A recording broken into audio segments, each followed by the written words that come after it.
ओम शांति।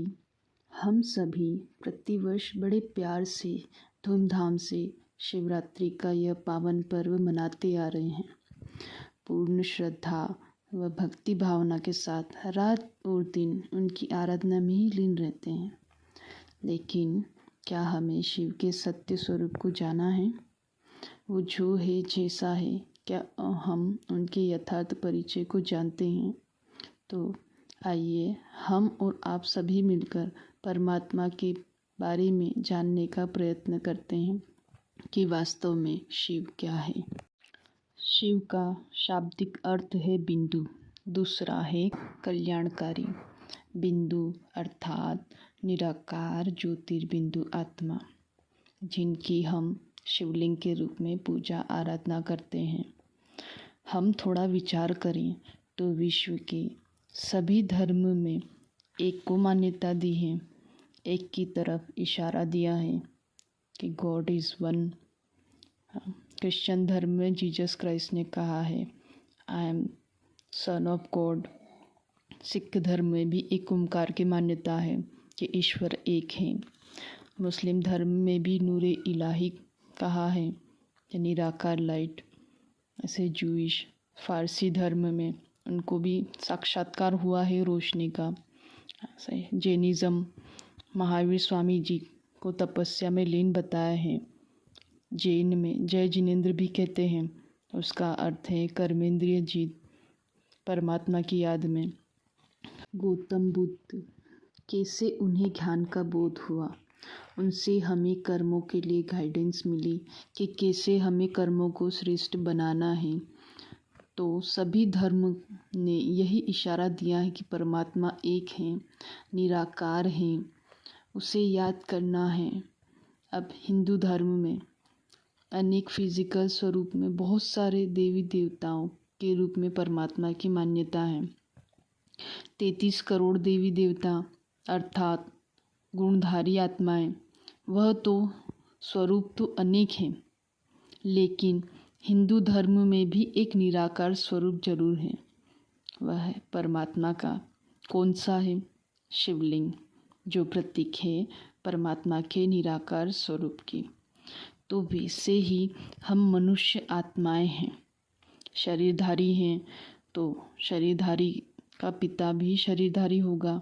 जैसे हाथी का बच्चा हाथी होगा, वैसे मैं आत्मा हूँ, तो मेरा पिता भी आत्मिक स्वरूप होगा।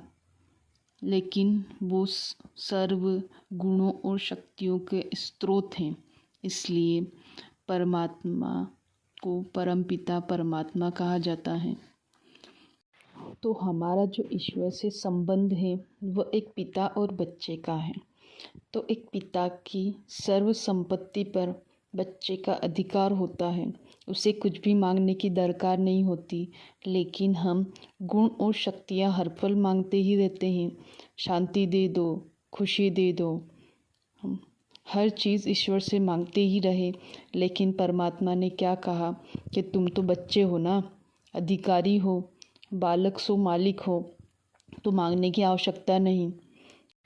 अगर मैं शांति का सागर हूँ, सुख का सागर हूँ, शक्तियों का सागर हूँ, तो मेरी संतान जिन्होंने मुझे जाना है वो सुख शांति स्वरूप हैं। तो परमात्मा हमारा माता पिता भी हैं, परम शिक्षक सद्गुरु हैं। तो जब हम परमात्मा से तीनों संबंधों का समीपता से अनुभव करेंगे, सर्व संबंध जोड़ लेंगे। आज मानव जीवन जीने के लिए ये तीनों संबंध अति आवश्यक हैं, पिता, शिक्षक व गुरु।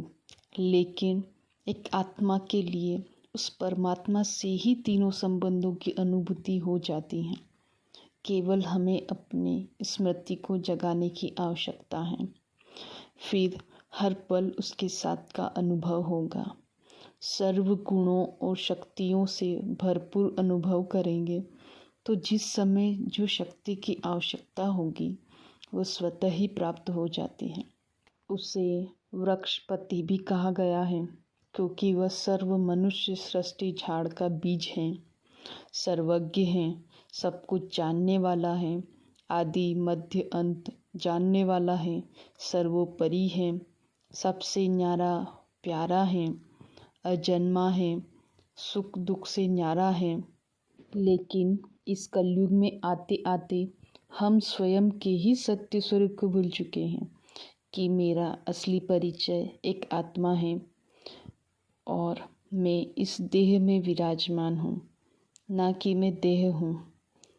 इसी नाते हमने जिस धर्म में जन्म लिया वहाँ के देहिक स्वरूप में ही परमात्मा को याद किया, तो उन्हें ही परमात्मा मानना शुरू कर दिया। परमात्मा त्रिमूर्ति रचयिता है, उनकी रचना द्वारा ही इस सृष्टि की स्थापना, विनाश और पालना होती है। ब्रह्मा द्वारा स्थापना, शंकर द्वारा विनाश व विष्णु द्वारा पालना होती है। लेकिन उनकी रचना को ही भगवान मान लिया गया और शिवरात्रि को शंकर जी और पार्वती जी के विवाह के दिन के रूप में मनाने लग गए। अब शंकर जी आकारी देवता स्वरूप है, उनका नाम कर्म परमात्मा से अलग है। वास्तव में शिवरात्रि का अर्थ गीता के अंदर महावाक्य में उच्चारा गया है कि यदा यदा ही धर्मस्य ग्लानिर्भवति भारत, कि जब जब धर्म की ग्लानि होती है, अधर्म बढ़ता है, तब तब मैं प्रकट होता हूँ। उसी अवतरण का यादगार शिवरात्रि के रूप में मनाया जाता है। और यह शिवरात्रि भी कोई एक दिन की बात नहीं है, परंतु जब संसार के अंदर अज्ञानता के घोर अंधियारे की रात छा जाती है, कलयुग माना घोर अंधियारी रात्रि, और ऐसे समय में परमात्मा इस संसार में अवतरित होते हैं और हम मनुष्य आत्माओं के विकारों को नष्ट कर हर आत्मा की ज्योति जगाकर सत्युग धर्म की पुनः स्थापना करते हैं।